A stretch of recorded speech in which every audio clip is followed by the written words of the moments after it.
Photo ले लेना भैया।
बीच में उपस्थित हो रहे हैं।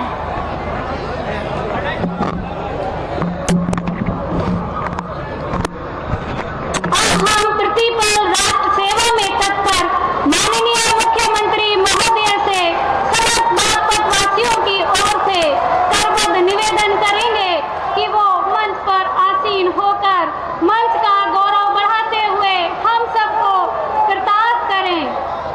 साथ ही सभी माननीय आदरणीय एवं सम्मानित गणमान्यों से भी अनुरोध करूंगी कि आप सब भी सम्मान पूर्वक अपना अपना स्थान ग्रहण कर हम सबको अनुग्रहित करें।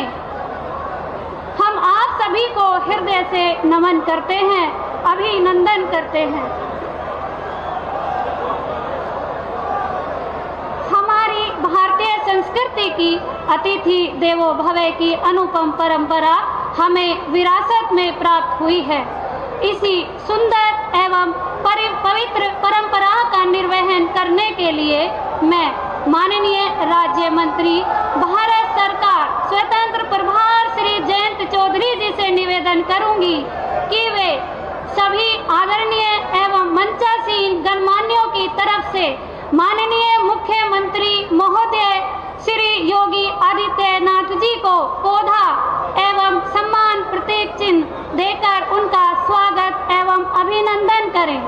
साथ ही आप सबसे भी निवेदन करूंगी कि आप सब जोरदार तालियों के साथ उनका स्वागत करें।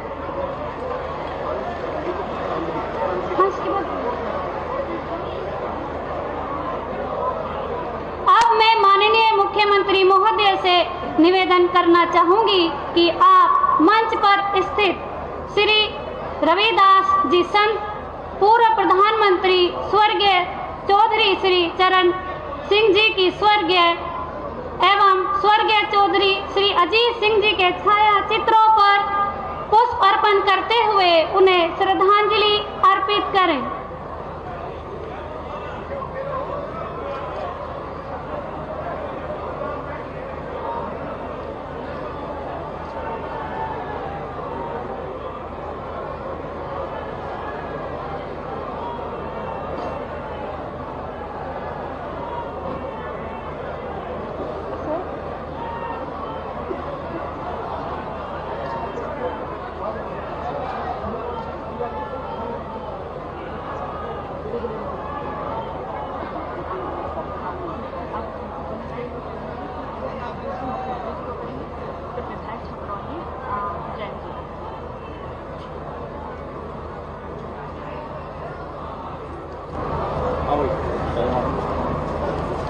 हमारी भारतीय संस्कृति जो हमारे अतिथि को सदैव देव की तरह पूजती है, इसी सुंदर और अनुपम परंपरा का निर्वहन करने के लिए मैं माननीय राज्य मंत्री भारत सरकार स्वतंत्र प्रभार श्री जयंत चौधरी जी से निवेदन करूंगी कि आप माननीय मुख्यमंत्री जी को पौधा भेंट करते हुए उनका स्वागत एवं अभिनंदन करें।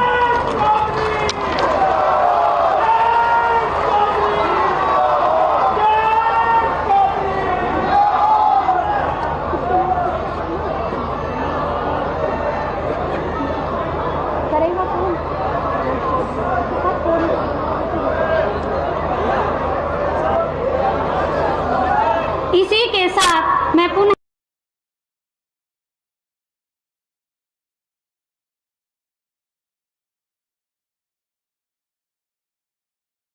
प्रतीक चिन्ह भेंट करते हुए उनका हार्दिक अभिनंदन एवं धन्यवाद ज्ञापित करें। दूसरा किसका बोलना है मैडम?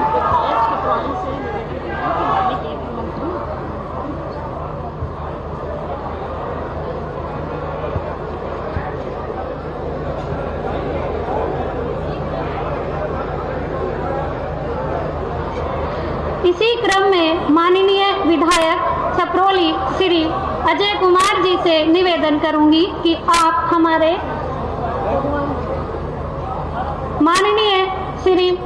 माननीय राज्य मंत्री श्री जयंत चौधरी जी को सम्मान प्रतीक चिन्ह भेंट करते हुए उनका स्वागत एवं अभिनंदन करें।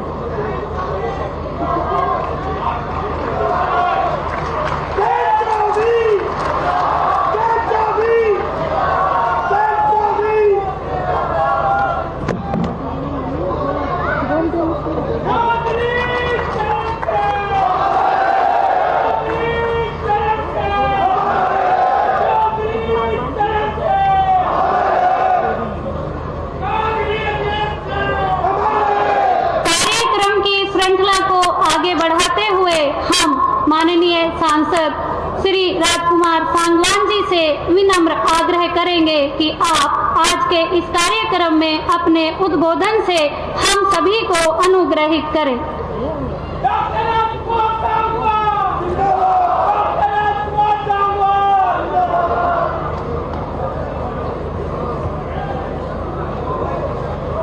किसानों गरीबों के मसीहा पूर्व प्रधानमंत्री श्रद्धेय चौधरी चरण सिंह जी की और हम सबके प्रेम स्रोत परम श्रद्धेय चौधरी अजीत सिंह जी की पावन कर्म भूमि पर उत्तर प्रदेश के यशस्वी मुख्यमंत्री आदरणीय योगी आदित्यनाथ जी का मैं स्वागत करता हूं। यह ऐतिहासिक पल जिसमें आदरणीय मुख्यमंत्री जी आए हैं, मैं उनका आभार व्यक्त करता हूं। चौधरी अजीत सिंह जी की प्रतिमा अनावरण के मौके पर यह क्षण बहुत भावुक करने वाला हमारे लिए है। चौधरी साहब के बारे में जो कहा जाए वो कम है। वो सादगी और ईमानदारी की मिसाल थे। अपने कार्यकर्ताओं से परिवार की तरह मिलते थे। चौधरी अजीत सिंह जी की किसानों के प्रति जो उनका लगाव था, जो चिंताएं थी, वो सर्वविदित हैं। जब 50 किलोमीटर दूरी में एक चीनी मिल होता था, दूसरा चीनी मिल उस क्षेत्र में नहीं लगता था। जब उनको मौका मिला, अवसर मिला, केंद्रीय मंत्री रहते, उन्होंने उसकी कानून में बदलाव किया और उसकी दूरी घटाकर कम की और उत्तर प्रदेश में 30 से ज्यादा चीनी मिलें स्थापित हुई। और उसी के साथ मैं समझ रहा हूं आपकी भावनाएं। उसी के साथ जब पूर्व प्रधानमंत्री मनमोहन सिंह जी की सरकार 2009 में कानून लेकर आई कि राज्य सरकारें गन्ने का भाव घोषित नहीं करेंगी, आदरणीय चौधरी अजीत सिंह जी ने किसानों की बहुत बड़ी रैली की मेरठ में और उसके बाद दिल्ली की संसद को घेरने का काम किया। जब सरकार दबाव में आई तो सरकार को अपने फैसले से पीछे हटना पड़ा और फिर वही कानून लागू हुआ कि प्रदेश की सरकारें गन्ने का भाव घोषित कर सकें। यही काम जो डीजल और पेट्रोल में एथेनॉल मिलाने का, शामिल करने का काम, वो भी आदरणीय चौधरी अजीत सिंह जी ने किया। मैं समझ रहा हूं आपकी भावनाएं। आदरणीय मुख्यमंत्री जी, मैं इसलिए आग्रह कर रहा हूं आपसे, जो हमारे सामने आज बैठे क्षेत्र के तमाम लोग, प्रदेश का गन्ना मूल्य हो चाहे गन्ने का भुगतान, जितना काम आदरणीय मुख्यमंत्री जी ने किया है, गन्ने के भुगतान में चीनी मिलों पर लगाम कसी गई है। 1-2 चीनी मिल हैं वो मुख्यमंत्री जी के रडार पर हैं। जो गन्ने का किसान आज परेशान है, जिनको गन्ने के भुगतान में विलंब हो रहा है, मुख्यमंत्री जी उन चीनी मिलों पर भी लगाम कसने वाले, वो भी मुख्यमंत्री जी के रडार पर हैं कि मुख्यमंत्री जी के रहते किसानों का अहित इस प्रदेश में नहीं हो सकता। मैं ये आग्रह करूंगा, गन्ने के हमारे जो किसान है, वो मैं समझ रहा हूं कि गन्ने भुगतान के बारे में चिंतित हैं, लेकिन मुख्यमंत्री जी के रहते आपको चिंता करने की कोई जरूरत नहीं है। गन्ने का भुगतान होगा, समय पर होगा और पिछली सरकारों के मुताबिक जितना आदरणीय मुख्यमंत्री जी के सरकार में गन्ने का भुगतान हुआ है, चीनी मिलों ने किया है, ऐसा भुगतान पिछली सरकारों ने नहीं किया। मैं आदरणीय चौधरी अजीत सिंह जी, वो हमेशा जो खराब तबके के लोग थे, जो समाज में भय फैलाने का काम करते थे, हमेशा उनका विरोध करते थे। मैं आदरणीय मुख्यमंत्री जी का धन्यवाद करता हूं। उत्तर प्रदेश की कानून व्यवस्था, आज पूरे हिंदुस्तान में उत्तर प्रदेश कानून व्यवस्था की मिसाल दी जाती है। ये आदरणीय योगी आदित्यनाथ जी ने उत्तर प्रदेश में करके दिखाया है। आज गुंडे, माफिया, अपराधी या तो जेल से बाहर आना नहीं चाहते, इतना डर उनके अंदर है, और जो भ्रष्टाचारी हैं वो थर थर कांपते हैं। उनको डर लगता है अगर भ्रष्टाचार करेंगे तो कहीं ना कहीं महाराज जी बख्शने वाले नहीं है। और ये बात मैं जरूर कहूं कि ये चौधरी चरण सिंह जी की कर्मभूमि है। आदरणीय हमारे प्रेरणा स्रोत चौधरी अजीत सिंह जी, जिनकी हम आज प्रतिमा का अनावरण हुआ है, उनको हम याद कर रहे हैं, हमारे दिलों में है, कभी दिलों से बाहर नहीं जा सकते। ये बागपत लोकसभा क्षेत्र और बागपत जनपद, पूरे उत्तर प्रदेश का विकास आदरणीय योगी आदित्यनाथ जी ने किया है। आज हमारा प्रदेश उत्तर प्रदेश नहीं, उत्तम प्रदेश है। और अब मुख्यमंत्री जी उत्तम प्रदेश को सर्वोत्तम प्रदेश बनाने में भरपूर कोशिश कर रहे हैं। हम सब उनके फैसले के साथ हैं, उनके विचारों के साथ हैं, उनके कामों के साथ हैं। बागपत का भी विकास हुआ है, लेकिन थोड़ी बहुत हैं कमियां, जो हैं मुझे भरोसा है आदरणीय मुख्यमंत्री जी अब की बार बागपत को, क्योंकि एनसीआर में हमारा बागपत है, हमारा सोनीपत हो, फरीदाबाद हो, नोएडा हो, गाजियाबाद हो, जो एनसीआर का हिस्सा है, बहुत विकास हुए, अपार विकास वहां पर हुए। अब जरूरत है बागपत की। मेरठ के लिए रैपिड रेल गई है, मेट्रो रेल गई है। दिल्ली में नौकरी कारोबार करने वाले लोग अब दिल्ली से मेरठ की तरफ दौड़ रहे हैं, वहां पर मकान आवास बना रहे हैं। अब बागपत में जरूरत है, जिस दिन रैपिड और मेट्रो बागपत की तरफ आएगी तो मैं समझता हूं कि यहां का विकास 4 गुना बढ़ेगा और जो दिल्ली के लोग हैं जिनको दिक्कतें हैं वो बागपत में रहेंगे। बागपत में कोई टाउनशिप नहीं है। यहाँ के किसान अपने बच्चों को पढ़ाने के लिए वो दूसरे शहरों में जाकर किराए पर मकान लेकर बच्चों को पढ़ा रहे हैं। यहाँ अच्छे शिक्षा के इंस्टीट्यूशन की जरूरत है। मुख्यमंत्री जी की अपना प्रयास है, मुख्यमंत्री जी इस बारे में विचार कर रहे हैं कि बागपत में भी टाउनशिप हो और यहाँ के नौजवान को यहाँ रोजगार मिले।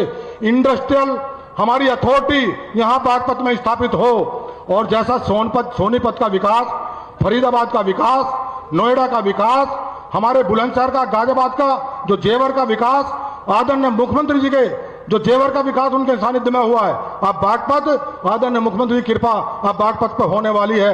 आप चिंता मत करो, गन्ने का भुगतान भी समय पर होगा, आपके यहाँ नौजवानों को रोजगार भी मिलेगा। इंडस्ट्रियल अथॉरिटी की स्थापना के लिए मैंने आग्रह किया हुआ है। और एक बात और, मैंने कहा था इस समय उत्तर प्रदेश में प्रयागराज में महाकुंभ चल रहा है और महाकुंभ की व्यवस्था जितनी चाक चौबंद, वहां की सुरक्षा व्यवस्था आदरणीय मुख्यमंत्री जी ने की है। मैंने लोकसभा में भी मैंने एक सवाल किया था जब विपक्ष ने यह कहा कि वहां की व्यवस्था खराब है। मैंने कहा था महाकुंभ कुंभ के स्नान पहले भी हुए, कोई मुख्यमंत्री हमें बताए जिसने कुंभ के स्नान के दौरान वहां की व्यवस्थाओं का जायजा लेने का काम किया हो। और हमारे उत्तर प्रदेश के यशस्वी मुख्यमंत्री आदरणीय योगी आदित्यनाथ जी निरंतर महाकुंभ में जाकर, प्रयागराज में जाकर वहां की सुरक्षा व्यवस्था का जायजा ले रहे हैं और किसी को परेशानी ना हो इस पर विचार कर रहे हैं। दुर्घटनाएं घटी हैं, हमारे बड़ौत में भी जैन समाज उनकी दुर्घटना घटी है, धार्मिक आयोजन था, प्रयागराज में भी घटी हैं, उसकी आयोग उसका गठन किया है, बहुत सारी चीजें सामने आएंगी, पता चलेगा। हमारे बड़ौत में जैन समाज उनका धार्मिक आयोजन था, बहुत गरीब लोगों की धार्मिक आयोजन में दुर्घटना में जान चली थी। मैंने आदरणीय मुख्यमंत्री से पहले भी आग्रह किया था, मैं आज भी आग्रह करना मेरा सविनय निवेदन है कि गरीब परिवार हैं, अगर थोड़ी कृपा आपकी उधर को हो जाएगी तो ये समाज जो गरीब है, जिनके घर में चूल्हा जलने की स्थिति अब नहीं है, शायद हो सकता है आपकी कृपा से, आपके आशीर्वाद से उनके घर के चूल्हे, उनके बच्चे अपना जीवन यापन आगे बढ़ा लेंगे। मैं अंत में आदरणीय मुख्यमंत्री जी का आभार व्यक्त करता हूं, आदरणीय चौधरी जैन जी जिनके मार्गदर्शन में हम काम कर रहे हैं, मैं उनका भी आभार व्यक्त करता हूं। बागपत की जनता को आपने जो समय दिया, आदरणीय परम श्रद्धेय चौधरी अजीत सिंह जी की प्रतिमा का अनावरण जो सदैव किसानों के दिल में रहते हैं, हम सबके दिल में रहते हैं, हमें प्रेरणा उनके विचारों से मिलती है। मैं आपका आभार व्यक्त करता हूं और पुनः एक आग्रह आपसे करता हूं कि ये बागपत आपके आशीर्वाद से, आपके सानिध्य में आपने पूरे प्रदेश का विकास किया है, पूरे प्रदेश को आपने ऊंचाइयों में ले गए हैं और पूरे देश में आपकी मिसाल दी जाती है, अन्य मुख्यमंत्री के यहाँ भी आपकी मिसाल दी जाती है। मेरा आग्रह है, ये बागपत एनसीआर का हिस्सा है, नौजवान को रोजगार मिले, इंडस्ट्री यहाँ पर स्थापित हो, हमारे यहाँ मेट्रो का इंतजाम हो, हमारे यहाँ रैपिड की भी स्थापना हो, ताकि यहाँ पर एक टाउन से बचकर लोगों को यहाँ अपने बच्चों को पढ़ाने का और रोजगार के अवसर पैदा हो। हमारे यहाँ बड़ा अस्पताल नहीं है कोई भी, आपने मेडिकल कॉलेज दिया, मैं आपका धन्यवाद देता हूं, आपका आभार व्यक्त करता हूं। हमारे यहाँ चिकित्सा की कोई सुविधाएं ऐसी नहीं थी जो बड़ी दुर्घटना हो जा, किसी का उपचार सही तरीके से हो जा, लेकिन आपने बागपत की जनता के लिए जो आपने मेडिकल कॉलेज की घोषणा की है, मेडिकल कॉलेज आपने दिया है, मैं आपका आभारी हूं, उसके लिए मैं आपका धन्यवाद व्यक्त करता हूं। और मैं आग्रह करता हूं, जहां पर एक ट्रॉमा सेंटर टियर 2 जिसमें सारी चिकित्सा की सुविधाएं हों, अगर आपकी कृपा से वो होगा तो मुझे लगता है कि यहाँ की जनता को दिल्ली, नोएडा, गाजियाबाद दौड़ना नहीं पड़ेगा इलाज के लिए, सबको समुचित इलाज यहाँ मिलेगा। बहुत बहुत धन्यवाद, मैं आप सबका आभारी और आदरणीय मुख्यमंत्री जी, आदरणीय चौधरी जैन जी का और मंच पर बैठे तमाम नेतागणों का बहुत बहुत आभारी हूँ। आपने मेरे क्षेत्र में आकर मुझे आशीर्वाद दिया, आदरणीय मुख्यमंत्री जी ने मुझे चुनाव में भी आशीर्वाद दिया, बिना 1 रुपया खर्च करे मुझे सांसद बनाने का आदरणीय मुख्यमंत्री जैन चौधरी जी ने जो मुझे आशीर्वाद दिया, मैं पुनः आपका बहुत बहुत आभारी हूँ। धन्यवाद। हम माननीय सांसद जी के उद्बोधन के लिए उनका हृदय से आभार व्यक्त करते हैं। इसी क्रम में हमारा हृदय से निवेदन है, माननीय राज्य मंत्री भारत सरकार स्वतंत्र प्रभार श्री जयंत चौधरी जी से कि आप हम सभी को अपने वचनों से आलोकित करें। राम राम जी। हमारे सूबे के मुख्यमंत्री माननीय योगी आदित्यनाथ जी, उपस्थित हमारे जनप्रतिनिधिगण और मेरे अभिभावकों, सबसे पहले तो बिजरौल के क्रूर शासकों से लोहा लेने वाले बाबा श्यामल जी का मैं नमन करता हूं, जिनकी कल जयंती मनाई गई। वह साधारण किसान थे और उन्होंने एक मिसाल तय की। संत रविदास जी की जयंती है आज। मैं उनके प्रति अपने श्रद्धा सुमन अर्पित करता हूं। मेरी मनोकामना है कि उनके जो उपदेश, समाज में बराबरी के लिए जो उन्होंने संदेश समाज को दिया, वह आने वाली पीढ़ियां उन बातों को सजो के रखें और उनको अपने जीवन में व्यक्तिगत तौर से अपनाएं। ये मेरे लिए बहुत भावुक पल है। यहीं छपरौली पे जब चौधरी अजीत सिंह जी का निधन हुआ था, तो आप ही लोगों ने, मेरे समाज के बड़ों ने मुझ पे पगड़ी पहनाई थी और जिम्मेदारी मेरे कंधों पे सौंपी थी।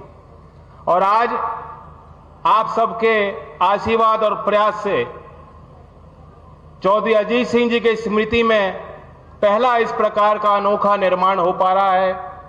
और हमारे मुख्यमंत्री जी अपने व्यस्तम कार्यक्रम में इस कार्यक्रम को प्राथमिकता बनाते हुए इस क्षेत्र के सम्मान में चौधरी अजीत सिंह जी के संघर्ष के प्रति आदर भाव को लेके जिस प्रकार से यहाँ उपस्थित हुए हैं, मैं अपने दिल से उनके प्रति अपना आभार व्यक्त करना चाहता हूँ। डॉक्टर राजकुमार सांगवान जी सांसद हैं, आपने बनाए हैं, और अच्छा लगता है जब जनप्रतिनिधि के ऊपर जनता का भारी दबाव हो। ये दबाव वो अभी महसूस कर रहे हैं और मैं चाहूंगा कि रोज करते रहें। इस दबाव के कारण जब उनके मुख्यमंत्री उनके पास आते हैं तो लंबा चिट्ठा वो सुना देते हैं, लेकिन आज इस मंच से हम कुछ मांगने नहीं है। ये मंच मांगने के लिए नहीं है। चौधरी अजीत सिंह जी की जयंती है। हम उनको, उनके उस जीवन को याद करें, श्रद्धांजलि दें। यदि ये छपरौली का जज्बा नहीं होता, जुनून नहीं होता, भावनाएं नहीं होती किसानों के अंदर, तो चौधरी चरण सिंह जी के बाद जो देश भर में किसान, कमेरे और मजदूर की राजनीति में एक बड़ा वैक्यूम आया था, उसके बाद जिस प्रकार से चौधरी अजीत सिंह जी ने उसको संभाला, ये संभव नहीं था। यहां के साधारण लोगों ने आशीर्वाद दिया।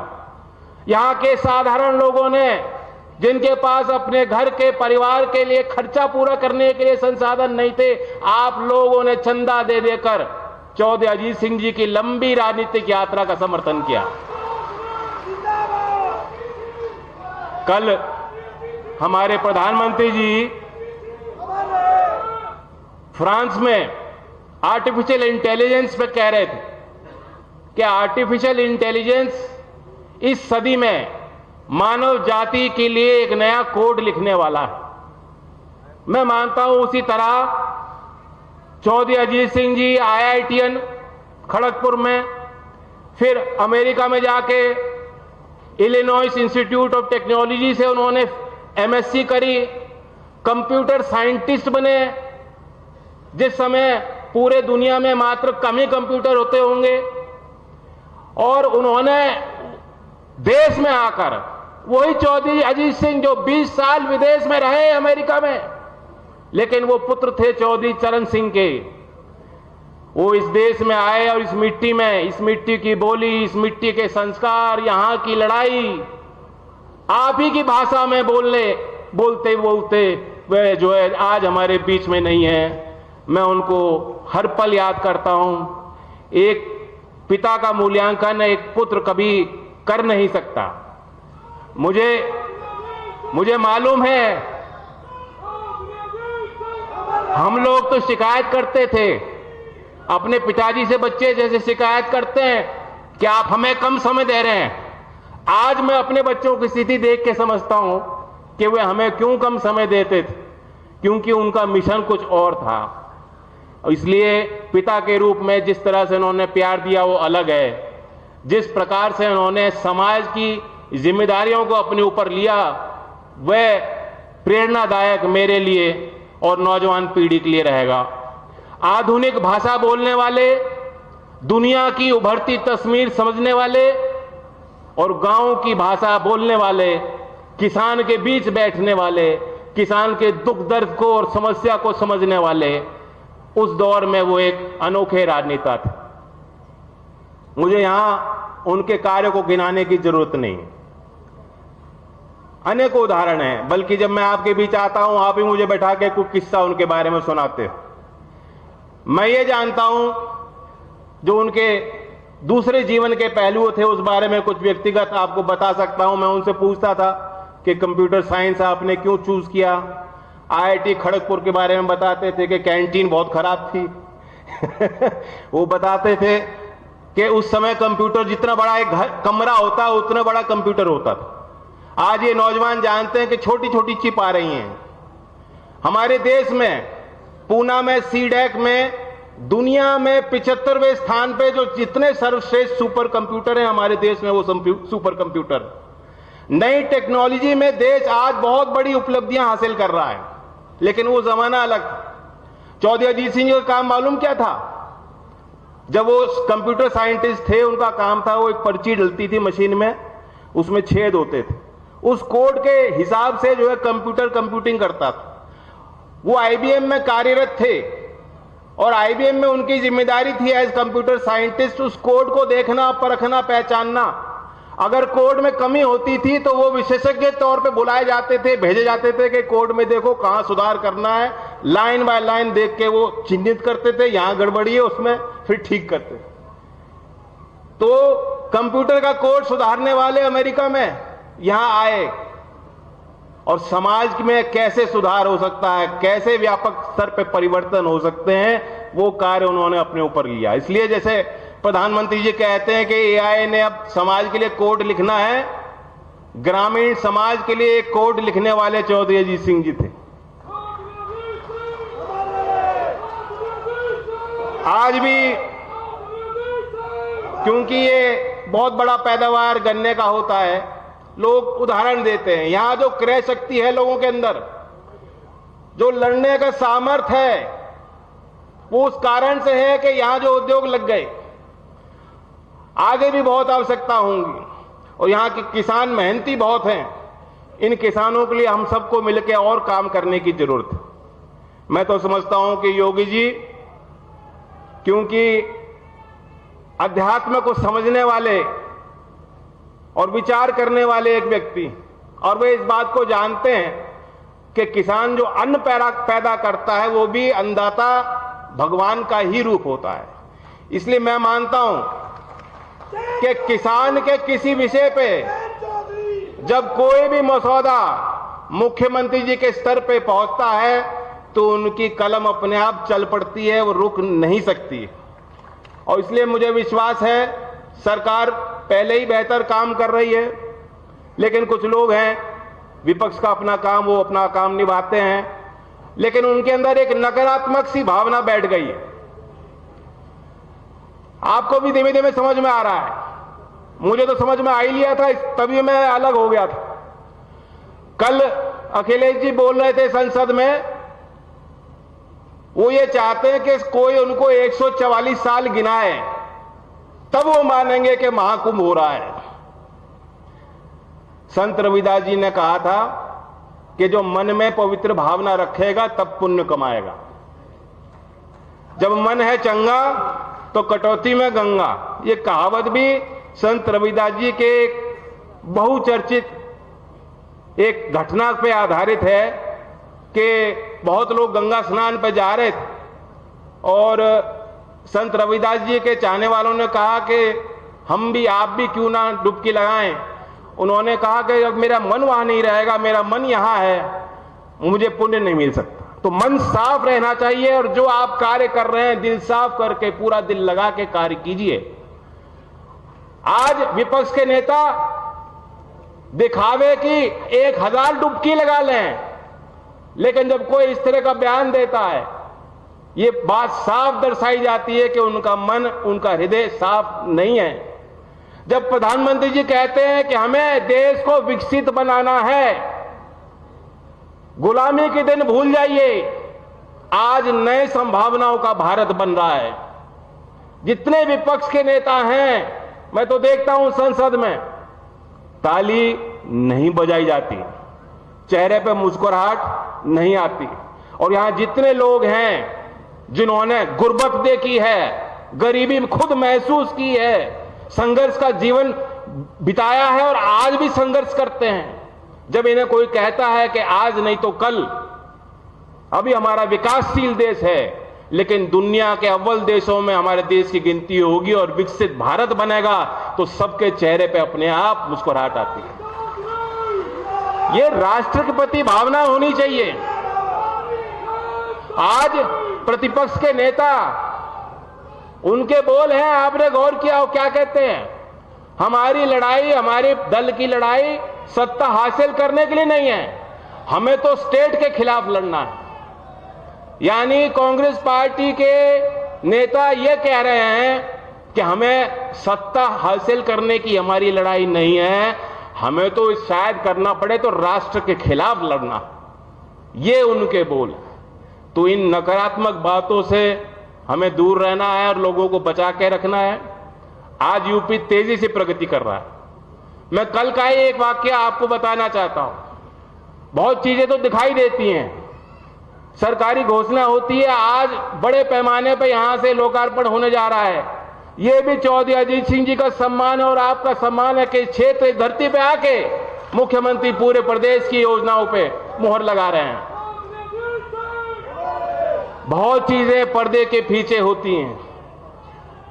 किसी भी चीज को परिपक्व बनाने में बहुत तैयारी चाहिए, मेहनत करनी पड़ती है। और यह भी देखिए कि उत्तर प्रदेश कहां से आ रहा है।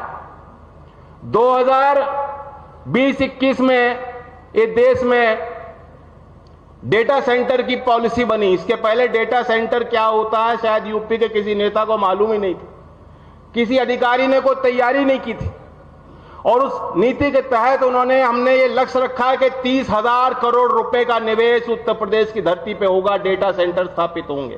तभी जो नई टेक्नोलॉजी की बात हो रही है, कल विदेश में प्रधानमंत्री जो आर्टिफिशियल इंटेलिजेंस की बात जिन्होंने कही है, वो तब संभव है अगर डेटा सेंटर की टेक्नोलॉजी हमारे देश में और हमारे प्रदेश में आएगी।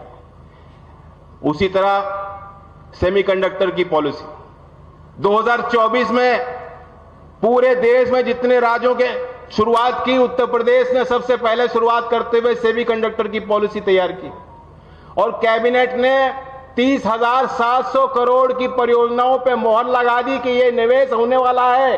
सेमीकंडक्टर के मैन्युफैक्चरिंग के प्लांट हमारे प्रदेश की धरती पे लगने वाले हैं। इससे पहले कोई सोच नहीं सकता। तो हम कहां से चल के आ रहे हैं? एमआरओ की प्रदेश में कोई टेक्नोलॉजी नहीं थी, कोई पॉलिसी नहीं थी। एमआरओ की पॉलिसी भी जब योगी जी मुख्यमंत्री बने हैं, इनकी सरकार लाई है, इससे पहले किसी सरकार ने नहीं सोचा कि एमआरओ हमारे प्रदेश में होने चाहिए। कल बेंगलोर में एयर शो में मैं था और मुझे कितनी प्रसन्नता हुई कि उत्तर प्रदेश की एक हाई लेवल टीम अधिकारियों की वहां मौजूद थी। एशिया में होने वाला सबसे बड़ा एविएशन का इवेंट है जो भारत की धरती पे हो रहा है, एरो इंडिया 2025। और यूपी के अधिकारी वहां जितनी बड़ी कंपनियां थी उनके साथ बैठक ले रहे थे कि कैसे हम उत्तर प्रदेश की धरती पे वो निवेश करें और हमारे नौजवानों के लिए रोजगार के नए संसाधन हम तैयार करें, संभावना तैयार करें। और मैं जानता हूं, जब मैं 9 से 14 एमपी था, पर एमपी नहीं रहा, उसके बाद मैं ऑस्ट्रेलिया गया था एक डेलीगेशन में। कई सांसद थे, उसमें कुछ दक्षिण भारत के सांसद थे और मैं अकेला नॉन एमपी था। ऑस्ट्रेलिया में हम कई विभागों में हमने बैठक की। वहां के जो राज्य हैं ऑस्ट्रेलिया देश में, उनके राज्यों के अलग अलग दफ्तर भी भारत में हैं। और जब उनके राज्य के हम सरकार के साथ बैठक करते थे तो भारत का उनका मानचित्र था, कहां कहां उनकी इंडस्ट्री है, कहां कहां उनके दफ्तर हैं, कहां कहां उनकी परियोजना लग रही है, कहां कहां वो निवेश करना चाहते हैं, उनको इंकित कर रखा था, निशान लगे हुए थे। आप ताज्जुब करोगे कि भारत के मानचित्र पे जितने निशान थे वो महाराष्ट्र तक थे और ऊपर कुछ हरियाणा तक थे। उत्तर प्रदेश की तो गिनती नहीं थी। उत्तर प्रदेश मानो कोई है ही नहीं राज्य उत्तर देश में। तो मैंने उनसे ताज्जुब करके पूछा कि आप उत्तर प्रदेश क्यों नहीं आना चाहते हो? उन्होंने कहा उत्तर प्रदेश में आना है तो निवेशकों को पहले बताना होगा कि तुम्हारी पूंजी सुरक्षित है, जान माल को कोई खतरा नहीं है। दूसरे राज्य की सरकारें तत्पर रहती हैं, कहती हैं आइए हमारे यहां, हम आपको सब्सिडी देंगे, हम आपको जमीन देंगे, हमारे यहां कैप्टिव इतने लोग हैं, मजदूर हैं, क्षमता है उनके काम करने की, वो नौकरी भी आपके यहां करना चाहते हैं। और उत्तर प्रदेश की सरकार में कोई हमसे बात करने को राजी नहीं है। ये सारी तस्वीरें जब से उत्तर प्रदेश में बीजेपी की सरकार आई है और योगी जी ने छोटी छोटी बारीकियों पे बल देना शुरू किया है।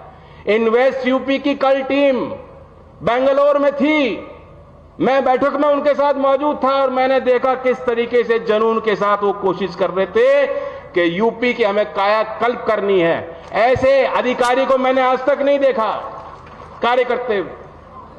तो इसलिए आप विश्वास कीजिए, ये महज शुरुआत है और ये चौधरी चरण सिंह की और चौधरी अजीत सिंह जी की कर्मभूमि है। मैं फिर यहां के लोगों को कहना चाहता हूं, मैं तो आपका ही हूं। इस यात्रा में आपने मुझे यहां तक पहुंचाया, मैं अपने घर परिवार में खड़ा हूं, मैं आपका आशीर्वाद लेने आया हूं। आप आशीर्वाद बना के रखिएगा और जिस प्रकार से एनडीए की सरकारें काम कर रही हैं और लोगों का विश्वास मत जीत रही हैं, यूपी का चुनाव आपने देख लिया और दिल्ली का आपने चुनाव देख लिया, इससे पहले जो राज्य के चुनाव हुए आपने देख लिए। तो इसलिए लोक दल के कार्यकर्ता, बीजेपी के कार्यकर्ता और एनडीए घटक दल के कार्यकर्ताओं को और ज्यादा मेहनत करें, लोगों के बीच जाएं, लोगों की समस्या समझें, उनका हल करें। ये सरकार की पूरी ताकत जन कल्याणकारी योजनाओं को आगे बढ़ाने में लगी है और मैं धन्यवाद देता हूं मुख्यमंत्री जी को एक बार फिर कि आप आए और ये प्रेरणा स्थल है। मेरा मंत्रालय भी यहां बहुत कोशिश कर रहा है। इस संस्था में जहां हम लोग खड़े हैं, इसकी भी अपनी 75 साल का इतिहास है और मैं जानता हूं कि शिक्षा विभाग में यूपी ने कायाकल्प योजना में, अलंकार योजना में शिक्षण संस्थानों को, बुनियादी ढांचों को विकसित करने के लिए जो प्रयास किए हैं, अब वो प्रभाव और असर दिखाई देने शुरू हुए हैं। असर की भी रिपोर्ट अभी आई है। सामाजिक संस्था है, अब तक बहुत आलोचना करती थी, उस रिपोर्ट ने भी माना है कि सभी राज्यों में सबसे ज्यादा शिक्षा में अगर सुधार हुआ है तो उत्तर प्रदेश के सरकारी स्कूलों में वो सुधार हुआ है। लेकिन ये शिक्षा और विद्या का मंदिर है। मैं मांगने तो नहीं खड़ा हुआ हूं, लेकिन मेरा भी विभाग है, मेरी भी जिम्मेदारी है और हम भी हाथ बटाएंगे और मैं चाहूंगा कि मुख्यमंत्री जी भी इस संस्था पे भी अपनी नजर रखें, अपना संरक्षण दें। इस संस्था में चौधरी चरण सिंह जी का हमेशा ध्यान रहता था, चौधरी अजीत सिंह जी का रहा, मेरी भी यहाँ निधि लग रही है। जितने जनप्रतिनिधि हैं उनकी कोशिश रहती है, क्योंकि इस संस्था में बहुत प्रतिभा यहाँ से जुड़ी हुई है। और मेरी मुख्यमंत्री जी से इस संदर्भ में बात भी हुई है। बागपत के लिए बड़ी बड़ी परियोजनाएं हैं और वे खुद बताएंगे आपको। मैं भी उत्सुक हूँ उनका संदेश लेने के लिए। चौधरी अजीत सिंह जी से जो उन्होंने प्रेरणा ली, व्यक्तिगत तौर से उन्होंने उनको देखा, संसद भवन में उनके साथ कई घटनाएं हैं, वे वर्णन करेंगे। मैं फिर एक बार दोबारा अपने परिवारजनों को धन्यवाद देता हूं। जय हिंद, जय भारत। माननीय राज्य मंत्री भारत सरकार महोदय, आपके उद्बोधन के लिए हम सब बहुत बहुत धन्यवाद करते हैं। भारत सरकार द्वारा समय समय पर विभिन्न प्रकार की योजनाओं का संचालन किया जाता है, जिससे अनेकों लाभार्थी लाभान्वित होकर उज्जवल भविष्य की तरफ अग्रसर हो रहे हैं। जिनमें से सर्वप्रथम प्रधानमंत्री कौशल विकास एक अत्यंत महत्वपूर्ण योजना है, जिसके अंतर्गत युवाओं को विभिन्न क्षेत्रों में प्रशिक्षित करके विभिन्न प्रकार की क्षमताओं को उनमें विकसित करके स्वरोजगार को निरंतर बढ़ावा दिया जा रहा है। इसी योजना के अंतर्गत हम आमंत्रित करेंगे सुश्री अंजू जी एवं दीपा मलिक जी, जिनका चयन यूपी पुलिस भर्ती में हुआ है, और उपेंद्र खोकर जी, जिनका चयन दिल्ली पुलिस भर्ती में हुआ है। साथ ही मुकुल कुमार जी का एक अग्निवीर के रूप में चयन हुआ है। आप मंच पर सादर आमंत्रित हैं। आज मंच पर आप माननीय मुख्यमंत्री महोदय के कर कमलों से सम्मान प्राप्त कर रहे हैं। श्रीमती अंशु जी, दीपा मलिक जी, उपेंद्र खोकर जी एवं मुकुल कुमार जी। इसी क्रम में मुख्यमंत्री युवा उद्यमी विकास अभियान के अंतर्गत लाभान्वित हुए हैं श्री प्रदीप कुमार जी, जो दुग्ध उत्पादन परियोजना में 5 लाख की ऋण धनराशि प्राप्त कर रहे हैं। साथ ही मोहन कुमार जी, जो विद्युत रिपेयरिंग में स्वरोजगार हेतु 3 लाख रुपए की ऋण धनराशि चेक के रूप में माननीय मुख्यमंत्री महोदय के द्वारा प्राप्त कर रहे हैं।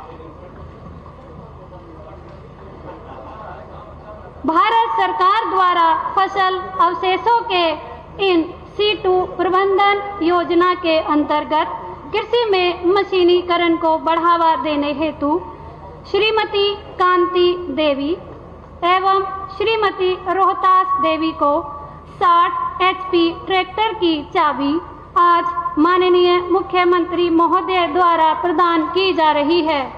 आप सभी जोरदार तालियों के साथ इनको बधाई दें और माननीय मुख्यमंत्री जी का आभार व्यक्त करें। योगी आदित्यनाथ जिंदाबाद, योगी आदित्यनाथ जिंदाबाद, योगी आदित्यनाथ जिंदाबाद।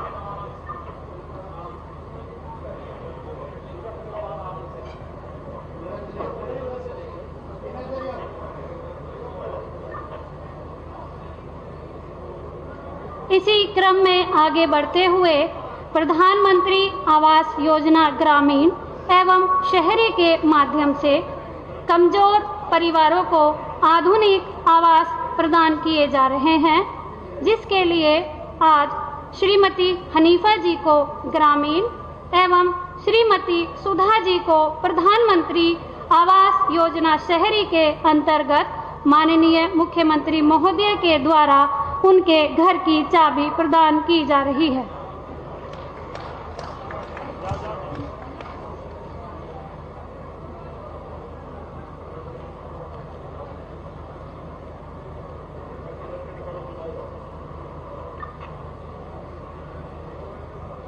योगी आदित्यनाथ, योगी आदित्यनाथ जी, योगी आदित्यनाथ जी, जय चौधरी। अब वो सुनहरी घड़ी भी आ चुकी है, जिसकी सभी बागपत वासियों को बेसब्री से प्रतीक्षा थी, जब हमारे माननीय मुख्यमंत्री महोदय द्वारा जनपद बागपत में 351 करोड़ की 281 विकास परियोजनाओं का लोकार्पण किया जाना है। हम माननीय मुख्यमंत्री महोदय जी से विनम्र आग्रह करेंगे कि वे अपने कर कमलों से रिमोट के माध्यम से अत्यंत महत्वपूर्ण विकास परियोजनाओं का लोकार्पण करने की कृपा करें। योगी आदित्यनाथ, योगी आदित्यनाथ, जय चौधरी,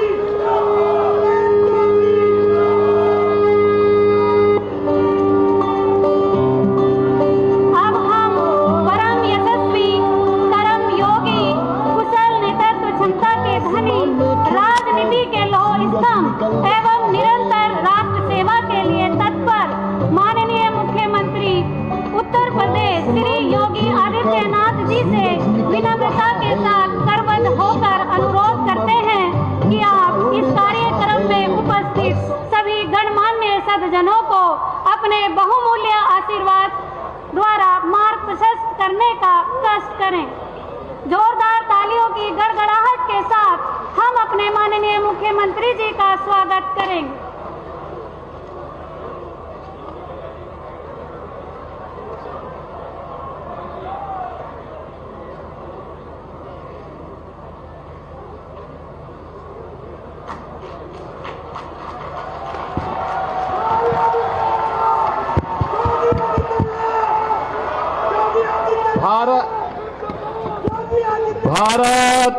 माता की, भारत माता की, भारत माता की। वंदे वंदे वंदे। संत शिरोमणि रविदास जी महाराज की, संत शिरोमणि रविदास जी महाराज की। चौधरी चरण सिंह, चौधरी चरण सिंह, चौधरी अजीत सिंह, चौधरी अजीत सिंह।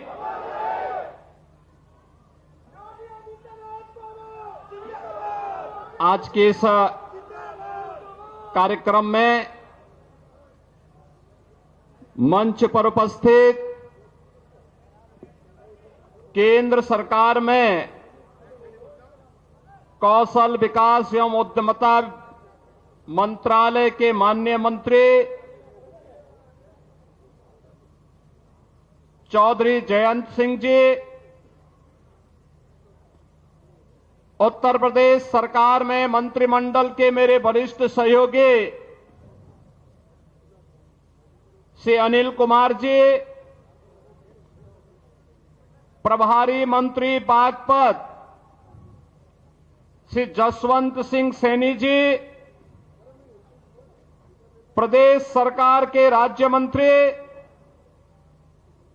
श्री केपी मलिक जी, लोकप्रिय सांसद श्री राजकुमार सांगवान जी,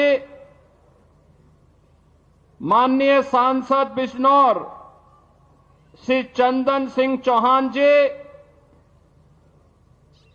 हमारे लोकप्रिय विधायक डॉक्टर अजय कुमार जी, श्री योगेश धामा जी, श्री गुलाम मोहम्मद जी, मंच पर उपस्थित हमारे सभी माननीय विधायकगण, भारतीय जनता पार्टी के क्षेत्रीय अध्यक्ष श्री सत्येंद्र सिंह सिसोदिया जी, जिला अध्यक्ष भारतीय जनता पार्टी से वेदपाल उपाध्याय जी, जिला अध्यक्ष राष्ट्रीय लोकदल श्री सुभाष गुर्जर जी, प्रदेश मंत्री भाजपा डॉक्टर चंद्रमोहन जी, पूर्व विधायक श्री शैलेंद्र रमाला जी, मंच पर उपस्थित भारतीय जनता पार्टी और राष्ट्रीय लोकदल के सभी सम्मानित पदाधिकारीगण और अपने प्रिय नेता के सम्मान के लिए आज उनकी पावन जयंती कार्यक्रम में उपस्थित बागपत के मेरे सभी उपस्थित बहनों और भाइयों, मैं बागपत की इस पावन धरा को, जो महाभारत कालीन एक पावन धरा है और जिस धरा को भारत के अन्नदाता किसानों के मसीहा के रूप में चौधरी चरण सिंह जी का सानिध्य प्राप्त हुआ हो, इस पावन धरा को कोटि कोटि नमन करते हुए आप सबका मैं अभिनंदन करता हूं। योगी आदित्यनाथ, योगी आदित्यनाथ, बहनों और भाइयों, योगी आदित्यनाथ जी, ये एक दुर्लभ संजोग है। आज माघ पूर्णिमा है, संत शिरोमणि सदगुरु रविदास जी महाराज की पावन जयंती और अपने पूज्य पिता की विरासत को, दुनिया के प्रतिष्ठित पैकेज को छोड़ करके मातृभूमि की सेवा के लिए अपने आप को समर्पित करने वाले पूर्व केंद्रीय मंत्री चौधरी अजीत सिंह जी की भी पावन जयंती का कार्यक्रम है।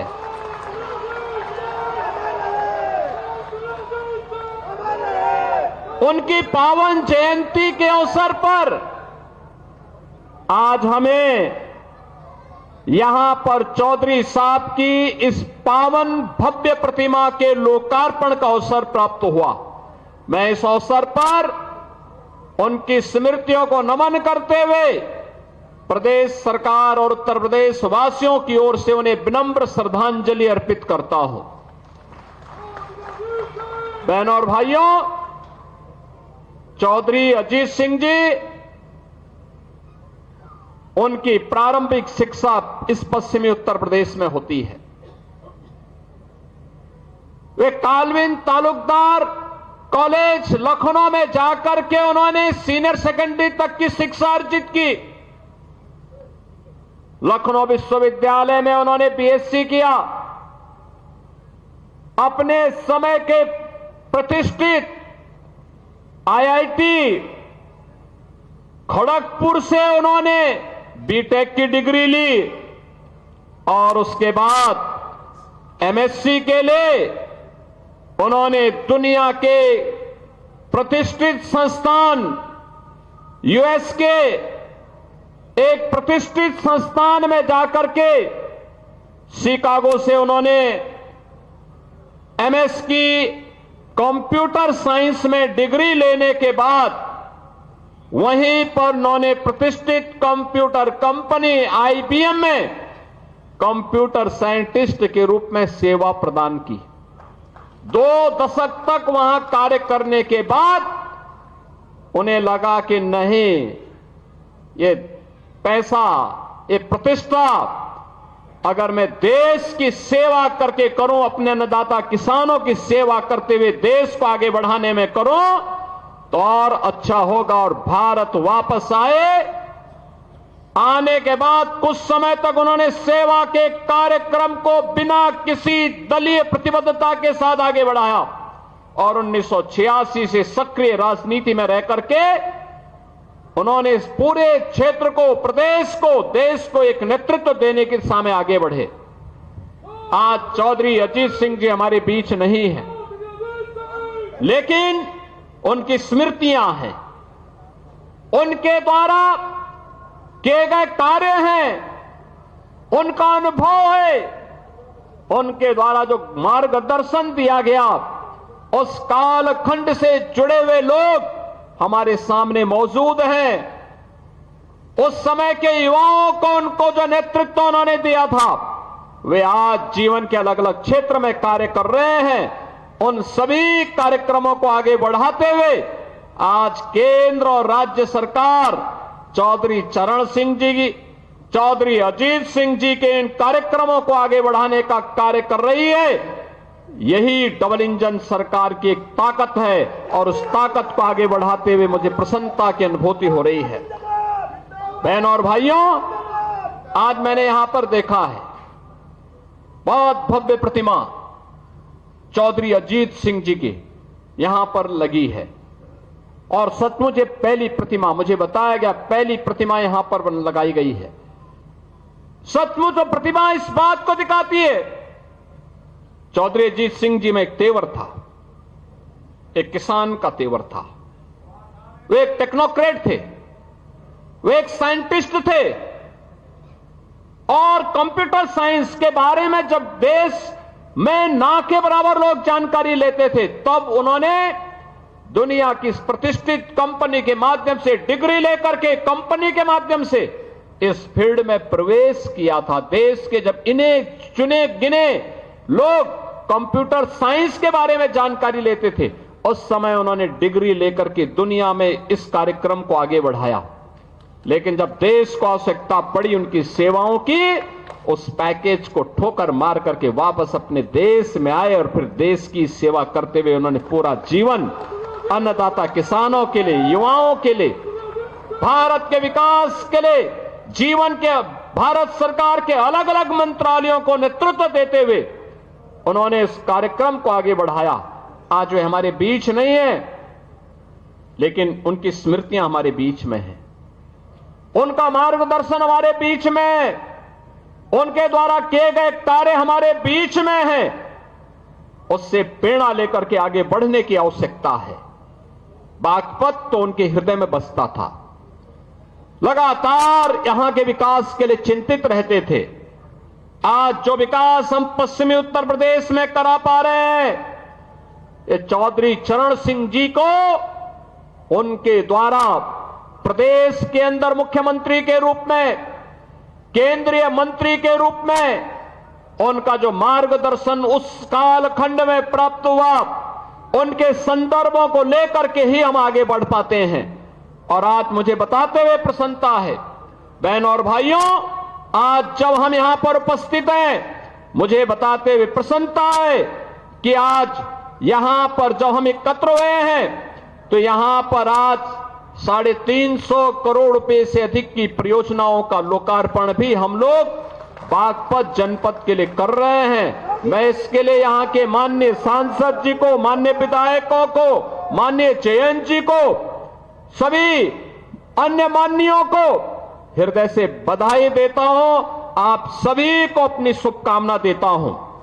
बहनों और भाइयों, आज मुझे बताते हुए प्रसन्नता है कि यहां पर विकास की इन बड़ी बड़ी परियोजनाओं के साथ कनेक्टिविटी की योजना भी है, नए संस्थान बनाने के कार्यक्रम भी है, सड़कों के निर्माण का कार्यक्रम भी है। ये बागपत का तो अपना इतिहास है।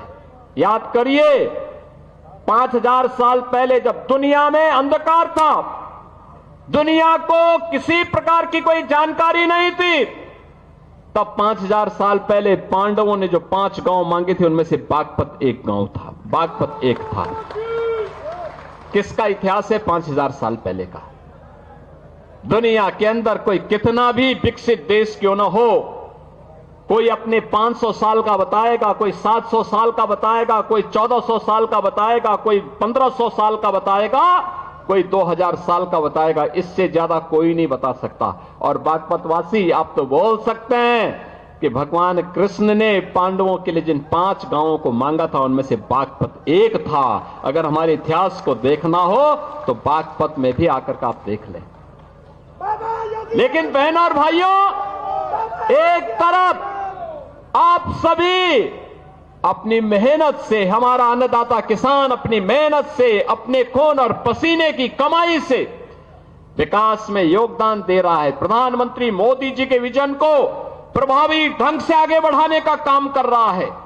बागपत हो या मेरठ, बुलंदशहर हो या फिर गाजियाबाद, नोएडा या फिर हापुड़ या बिजनौर, मुजफ्फरनगर, शामली या सहारनपुर, इन सभी जनपदों के विकास के लिए लगातार कार्य कर रहा है। यहां का नौजवान लगा हुआ है, कार्य कर रहा है। और दूसरी तरफ कुछ लोग हैं जिनको ये विकास अच्छा नहीं लग रहा है। बहनों और भाइयों, उनको अच्छा नहीं लगता। आपको बताते हुए मुझे बहुत प्रसन्नता की अनुभूति हो रही है। इस सदी का महाकुंभ चल रहा है प्रयागराज में। प्रयागराज महाकुंभ में आज माघी पूर्णिमा के अवसर पर भी करोड़ों लोग स्नान कर रहे हैं। प्रातः 4 बजे से ही मैं उस व्यवस्था में लगा था। मेरे सामने कल एक परसों असमंजस की स्थिति थी कि मैं यहां पे प्रतिमा अनावरण कार्यक्रम में आ पाऊंगा कि नहीं आ पाऊंगा। लेकिन जब चौधरी जयंत जी का फोन आया, उन्होंने कहा कि कैसे होगा।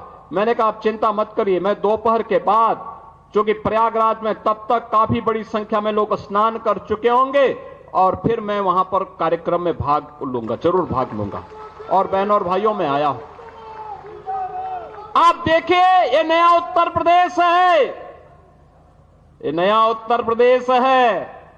25 करोड़ की आबादी है और कल तक 50 करोड़ लोग प्रयागराज में मां गंगा, मां यमुना और मां सरस्वती की त्रिवेणी में आस्था का स्नान कर चुके हो, कल कर लेंगे। यानी 50 करोड़ आबादी दुनिया के अंदर कहां होगी।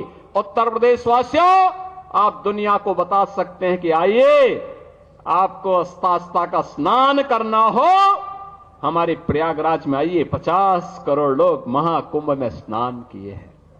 लेकिन कुछ लोगों की आदत है, चोरी छिपे उन लोगों ने कोरोना की वैक्सीन लगवाई, लेकिन दुनिया को कहते रहे रे मत लगाओ।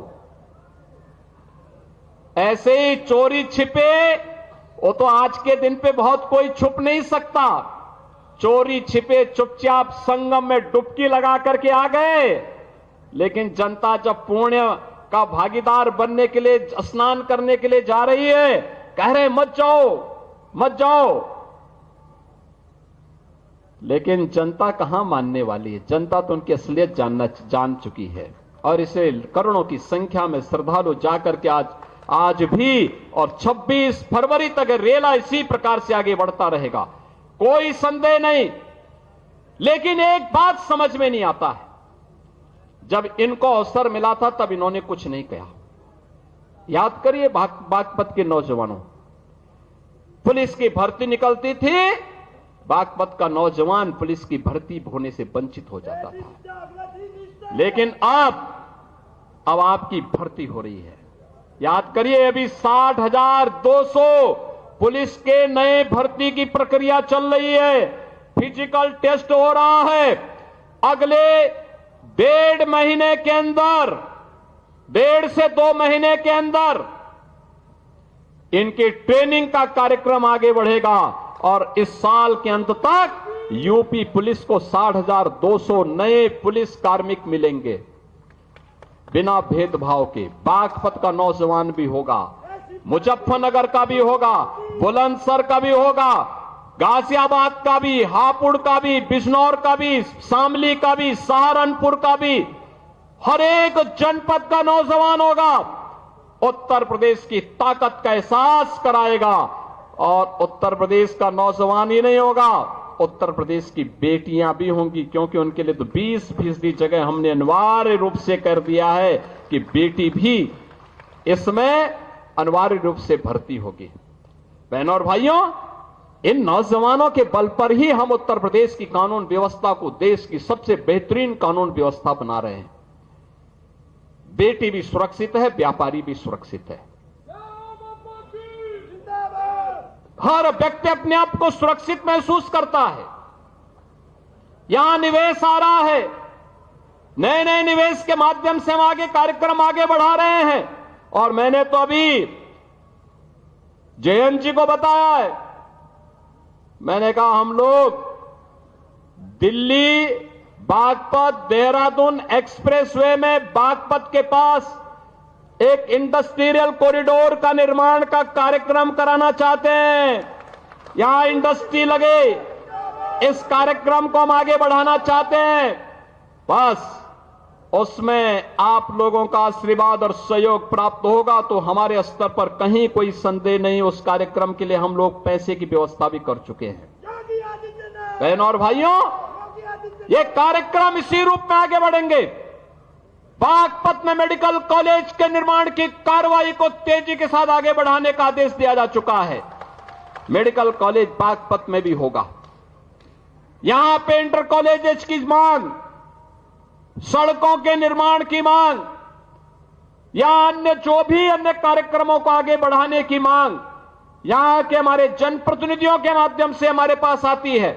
हम लोग उसमें कहते हैं कोई किसी प्रकार का कोई रोक टोक नहीं होना है।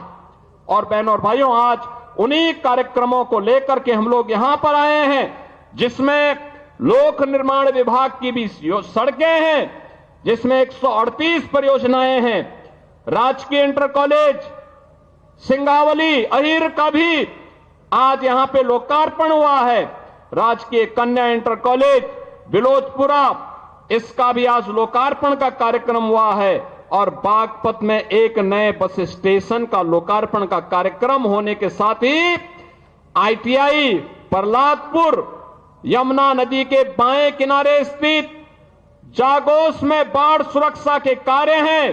खेलो इंडिया कार्यक्रम के अंतर्गत ग्राम मितली में मल्टीपर्पज हॉल का निर्माण है और पुलिस लाइन बागपत में महिला बैरक के निर्माण के साथ ही थाना बिनौली में भी, थाना रमाला में भी हॉस्टल और बैरक के निर्माण की कार्रवाई होने की कार्रवाई यहां पर आगे बढ़ाई गई है। शिलान्यास के साथ ही हमने बड़ौद अमीनगर सराय मार्ग का, छपरौली से बिजवाड़ा रजवाहा माखर नहर पट्टी का निर्माण का कार्य और बागपत से मुरादनगर मार्ग को 2 लेन चौड़ीकरण सुदृढ़ीकरण के कार्य का शिलान्यास भी किया है। तो हिंडन नदी पर नए सेतु के पहुंच मार्ग और सुरक्षात्मक कार्य के लिए भी आज शिलान्यास का कार्यक्रम हुआ है। जिला चिकित्सालय बागपत में 50 सैया के क्रिटिकल केयर ब्लॉक के निर्माण का भी आज शिलान्यास हुआ है। तो राजकीय आयुष यानी आयुष चिकित्सालय में हम लोगों ने यहां पर भी उसके एक ब्लॉक का, इसके साथ ही मुख्यमंत्री अभ्युदय कंपोजिट विद्यालय और सिक्का में भी उसके शिलान्यास का कार्यक्रम हुआ है। बड़ौत में अमर शहीद बाबा श्यामल सिंह स्थल के पर्यटन विकास के लिए भी हम लोगों ने 1 करोड़ की राशि यहां पर उपलब्ध करवाई है, जिससे इसका सुंदरीकरण का कार्यक्रम आगे बढ़ाया जा सके। बहनों और भाइयों, विकास के लिए पैसे की कमी नहीं होगी। मुझे तो केवल आपसे एक बात कहनी है, और वह ये कहनी है कि यहां पर हम लोगों ने सचमुच यहां का हमारा अन्नदाता किसान अपनी मेहनत से उसने खेती के नए तकनीक को अपना करके कैसे विकास की बुलंदियों को और आमदनी को कैसे बढ़ाया जा सकता है, कोई सीखे तो हमारे यहां पश्चिम के किसानों से सीख सकता है। और इसीलिए उसी को प्रेरणा में रख करके अन्नदाता किसान के बारे में चौधरी साहब की बातों को ध्यान में रख करके कि देश के विकास का रास्ता देश के खेत और खलिहानों से होकर के जाता है। चौधरी साहब जिस बात को कहते थे उसी बात को ध्यान में रख करके हम लोगों ने कार्य प्रारंभ किया।